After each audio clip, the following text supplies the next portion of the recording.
Zurab Pololikashvili is the UNWTO Secretary General. He is, if you like, Mr. Global Tourism. He joins me now from Italy, where on your first person-to-person trip you went to Italy, the worst affected arguably in Europe, perhaps except for the United Kingdom. What's the message, do you think, now countries are starting to reopen and travel is possible once more? What's happening? Hi, Richard. Good evening or good morning.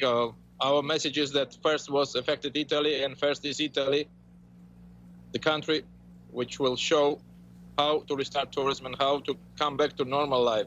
We came from Spain, from another affected country in Europe, but again, Europe will be the example for other community, all the world, how to restart and how to become to the normal life. We saw, and this was first trip after 3 months being at home, and we really saw that it's easy to travel. We can travel tomorrow, and I'm sure that step by step the borders will open. We will trust more each other. We will be more responsible tourists, and it will decrease the risk that the pandemic will become back. Right. So what do you want from countries? Because obviously there's the Russias, the Chinas, the USs, and Brazils, which are still outliers. But to get joined up travel, to get lots more travel, what would you like countries to do to coordinate?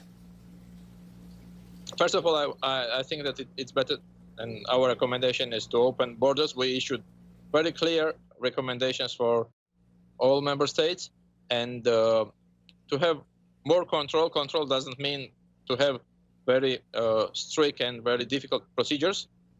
They is to open slowly, but to become to normal life step by step. It's possible. I'm sure that I'm very optimistic and very positive. I know that in America continent now it's very hard period, but Europe will be again the example how to open, how to reopen, restart tourism, and I'm sure that in upcoming 2, 3, 4 months we will come back to normal life. Of course, it depends a lot on pandemic, how it will evaluate, but again, we are in Italy. The message is that Italy is open, Europe is open, and let's see. I think, if I'm not mistaken, you're in an exceptionally good vantage shot over there of I think it's probably St. Peter's Square in Rome, if I'm not mistaken, where you're enjoying. And I'm guessing also that since there aren't that many tourists around at the moment, you've probably pretty much, yes, it does look definitely, well, look, certainly it looks like you've got the place to yourself. Zurab, the governments have done a lot, but there's much more to do. How much damage do you think there has been done to the tourism industry, permanent damage? Talking about the numbers and financial damage, it was around 1.5 trillion US dollar worldwide.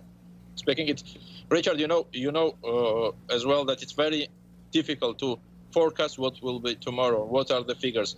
Many people are asking what will be tomorrow. Tomorrow will be what will be tomorrow. It depends a lot on how pandemic will evaluate, how fast the borders will be open, how connectivity will be back again.